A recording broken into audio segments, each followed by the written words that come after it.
درود تم ہو جواد و کریم تم ہو رؤوف و رحیم تم ہو جواد و کریم تم ہو رؤوف و رحیم تم ہو رؤوف و رحیم بھیک ہو داتا عطا تم پہ کروڑوں درود بھیک ہو داتا عطا تم پہ کروڑوں درود بھیک ہو داتا عطا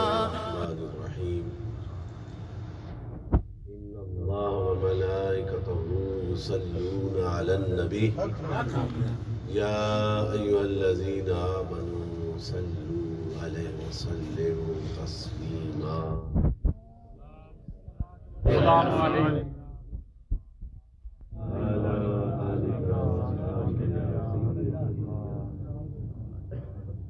برادران اسلام شدیان دین مدین شمع رسالت کے پروانوں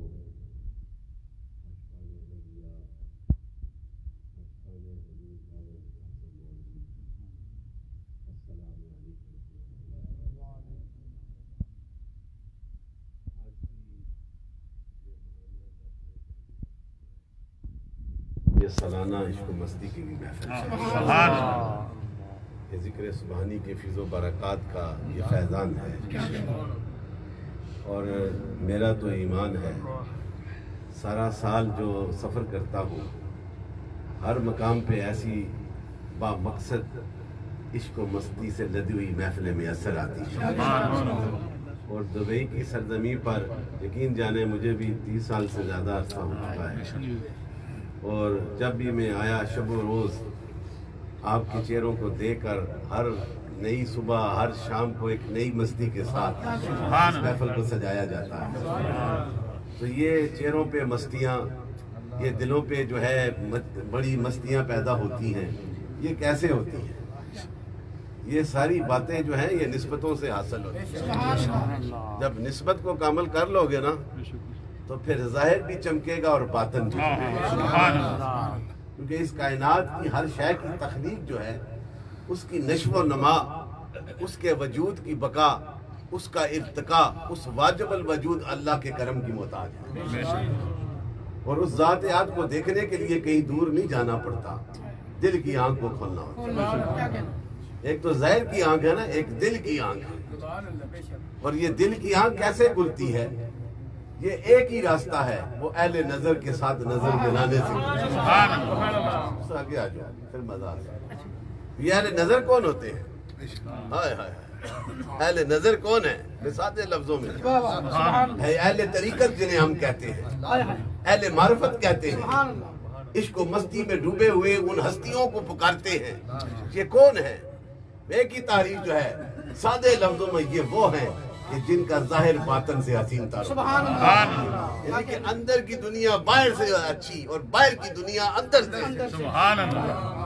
جن کا باطن بھی چمکتا ہے اور جن کا ظاہر بھی چمکتا ہے اور وہ ان کی سوچوں میں صرف ایک ہی ذات کی محبت بسی رچی رہتی ہے اور داتا لجویری نے فرما دیا 970 سال پہلے کہ صوفی کی پہچان ہی یہی ہوتی ہے جو اندر اور باہر سے ایک ہو جاتا ہے خلوتوں میں بھی وہی ہوتا ہے وہ جلوتوں میں بھی وہی ہوتا ہے اس کے ظاہر اور باطن میں تضاد نہیں رہتا وہ تو اس لیے نہیں رہتا کہ اس کے جلووں کا مظہر بن جاتا ہے اس کی فیضان کے عطا کا مظہر بن جاتا ہے اس کی سوچوں میں اس کی اداؤں میں اس کی خلوتوں میں اس کی جلوتوں میں اگر بھی بستا ہے تو گنبد خضرا کے مکی کا پیدا اور جسے یہ مل جائے اسے پھر کیا پرواہ ظاہر اور باطن ایک ہو جاتا ہے اور جب ایک ہوتا ہے نا پھر وہ دنیا کی پرواہ نہیں کرتا اور یہ تصوف کی پہچان ہی یہی ہوتی ہے کہ جب اللہ کے ساتھ لگ جائے نا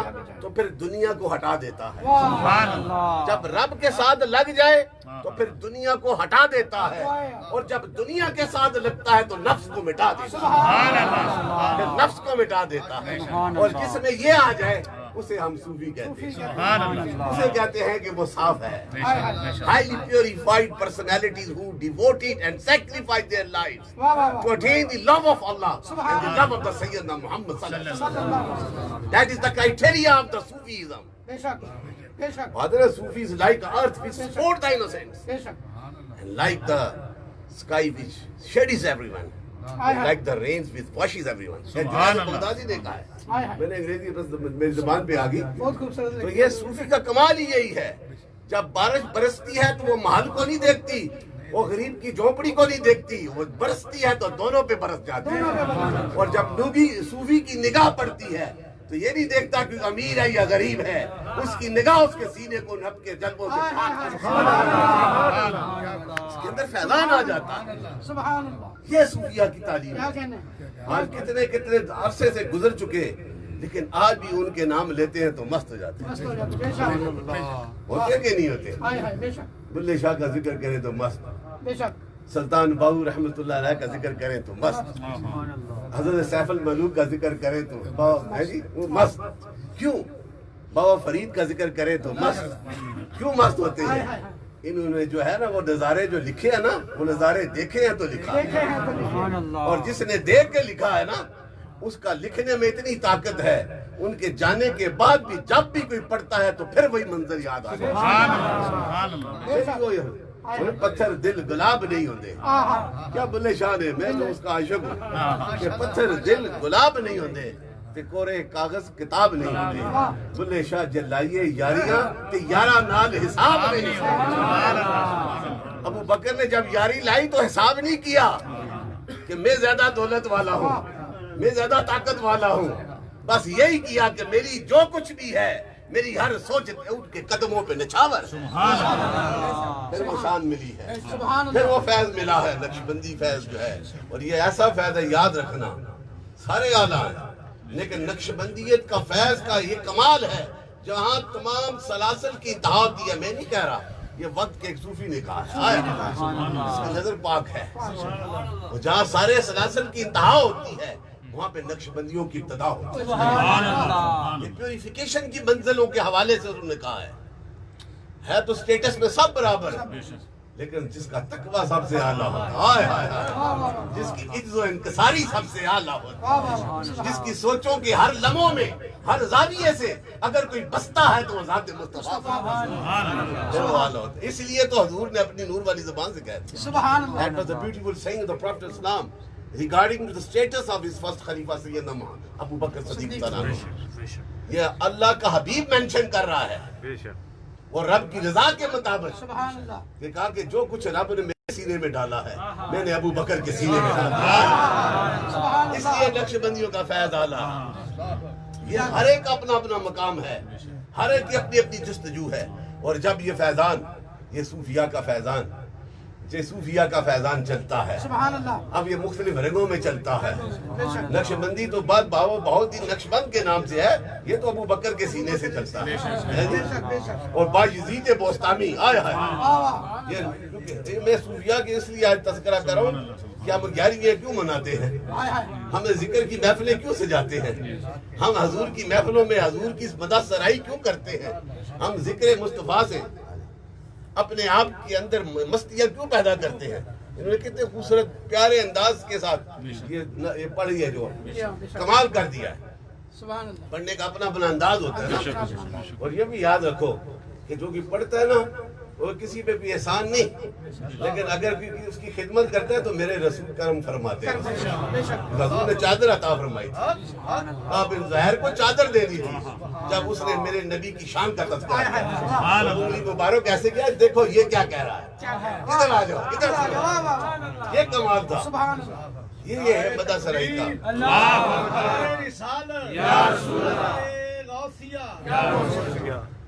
تو یہ نقشبندی فیضان چلتے چلتے جو ابو بکر سے بایزید بوستامی، کتنا بڑا صوفی ہے.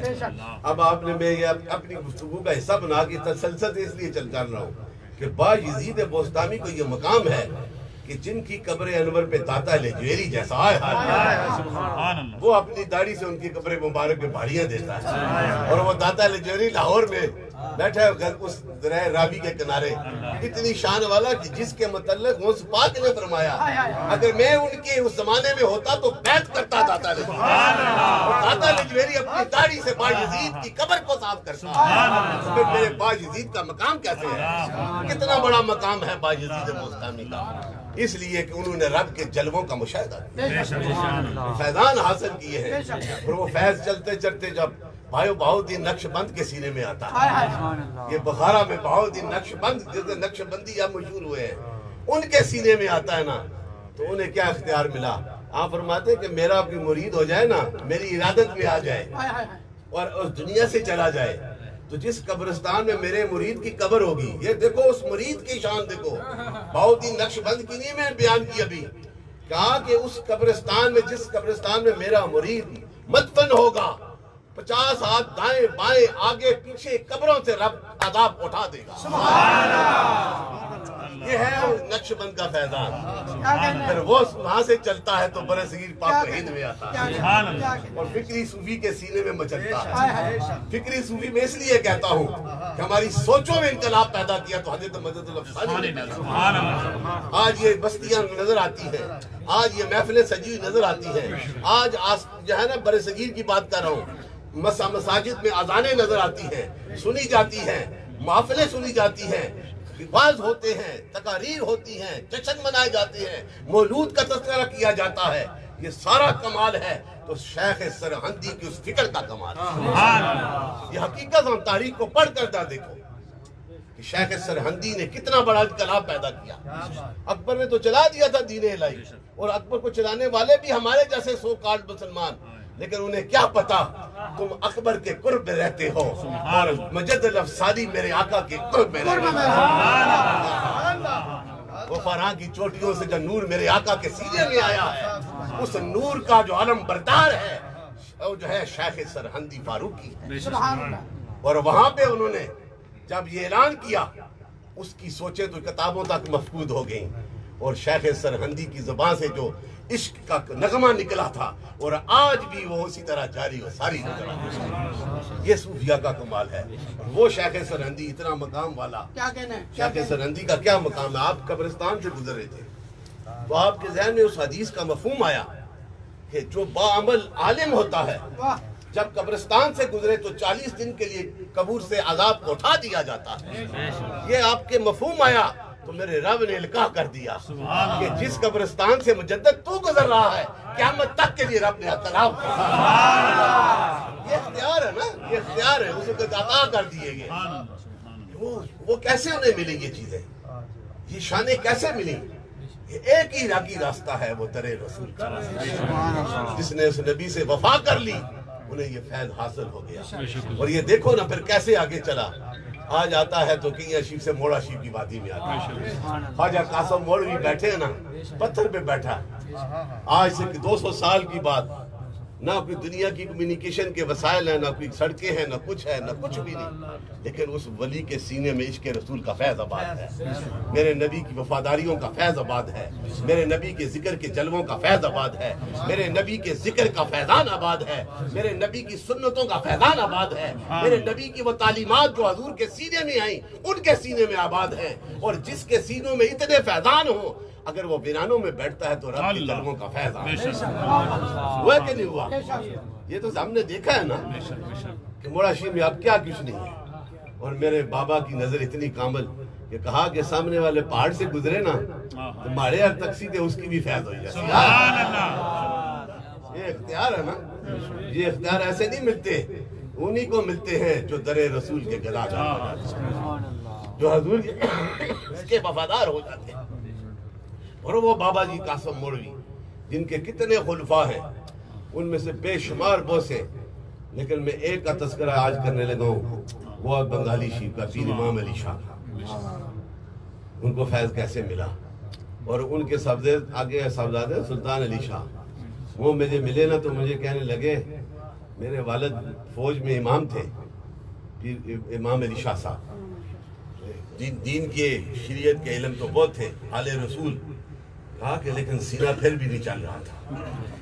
تو جب موڑا شیف بابا جی کے ساتھ لگے تو اتنا کمال ہوا کہ پھر جو ہے وہ فیضان اتنا بڑا، تو پھر تصدیق کہاں کہ مدینہ پاک میں جا کر کہ میں تو موڑا شیف بیعت ہو گیا ہوں، تنی راستہ ملا ہے کہ نہیں ملا؟ تو سلطان علی شاہ صاحب فرماتے ہیں کہ امام علی شاہ کو مدینہ شریف جب حاضری دی تو سرکار نے فرمایا کہ خواجہ قاسم جو ہے وہ میرا لاڈلا تو اس کے گھر پہ آئے گا جو کچھ مانگے گا.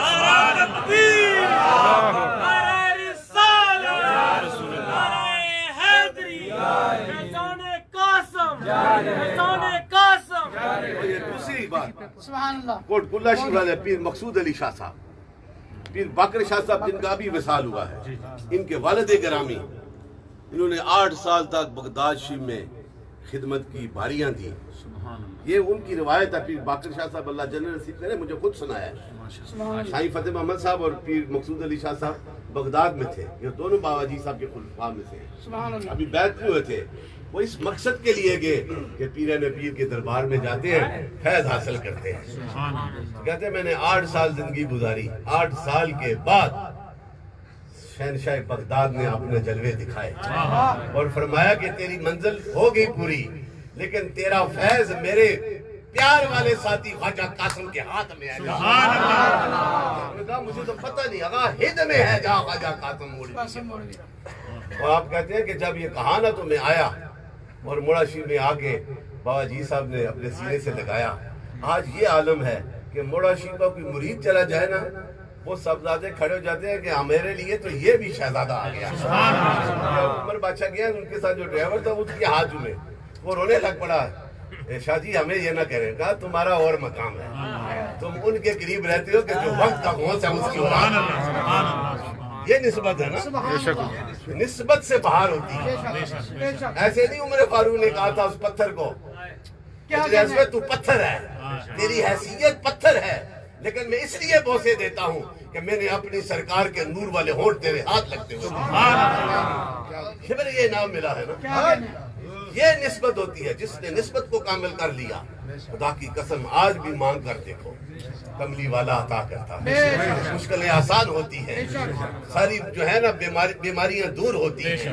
جب مانگو گے تو پھر یہ نام ہوگا. یہ تو ظاہری زندگی کی ہے، باطن کو صاف کرنا ہے تو پھر بھی نسبت کا نسبت سے باہر ہے.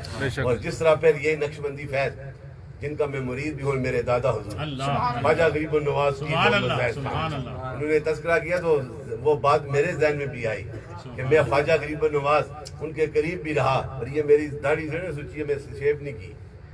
میں میٹرک میں تھا نا تو حضرت صاحب نے بلایا اور میں بیعت ہوا تو میرا ارادہ تھا شیو کرنے کا. صحیح جو بات کہہ رہا ہوں، جب ابھی کالج جاؤں گا، ڈاکٹر بننا ہے. اب اپنی سوچ تھی نا.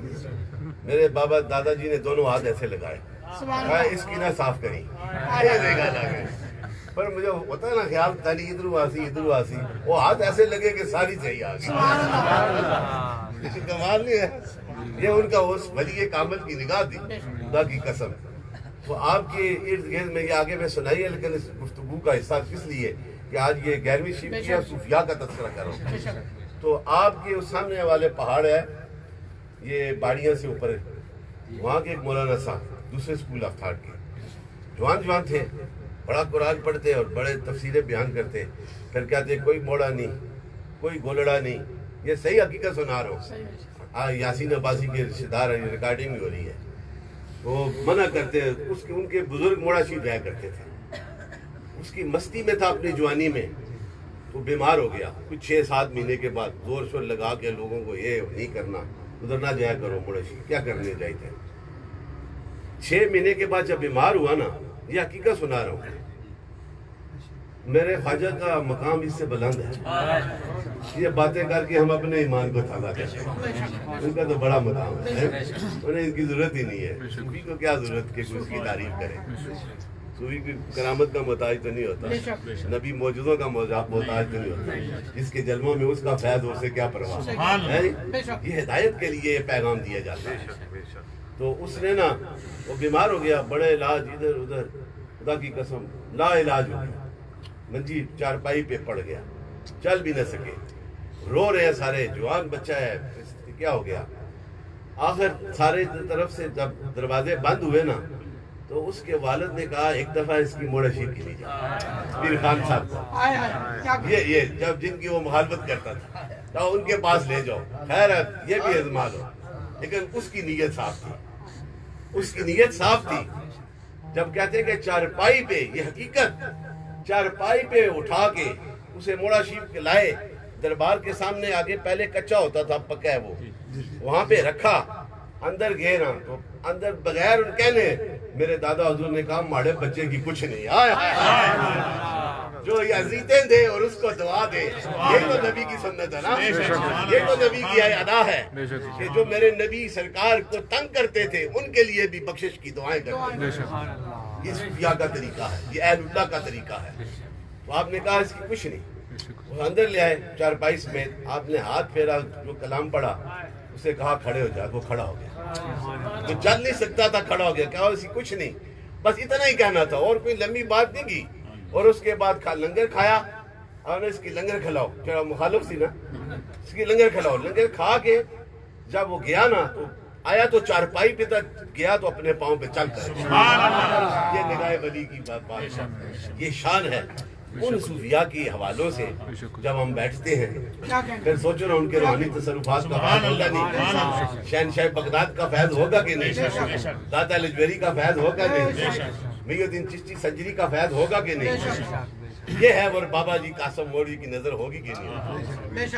ہمیں طریقہ ہو لینے کا، پھر دیکھو کتنا کرم ہوتا ہے، ہم جلدی کر جاتے ہیں نا، یہ ہے کہ وہ ہے، وہ نہیں، بس وہ دیکھو کہ صوفی کیا ہے، اور صوفی کی نگاہ جو ہے نا وہ دل پہ ہوتی ہے، بس اس پہ نظر رکھنی چاہیے۔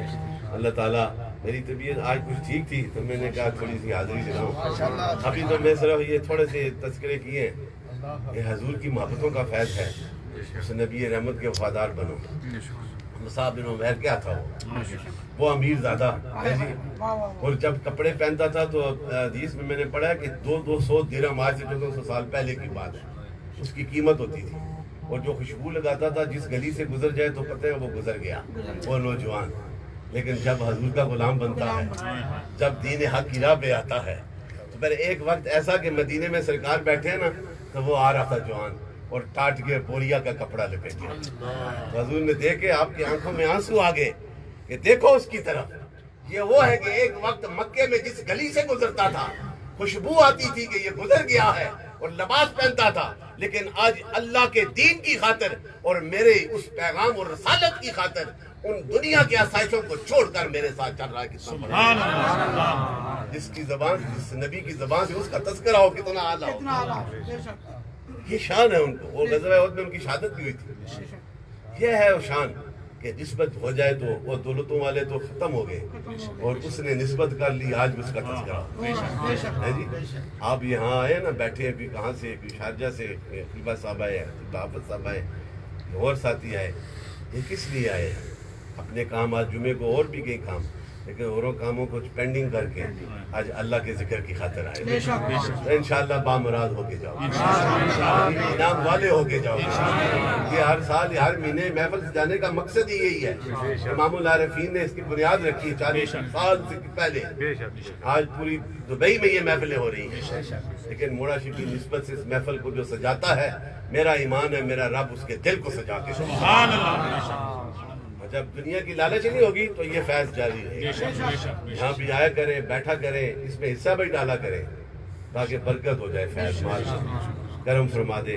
آپ آخر میں یہ مہمان ہیں ہمارے، چند اشعار پڑھیں گے اور اس کے بعد خلیفہ صاحب ذکر کرائیں گے، پھر میں دعا کروں گا۔ ان کی بات پھیلانا صدقہ جاریہ ہے، ثواب کی نیت سے ویڈیو کو شیئر ضرور کیجیے۔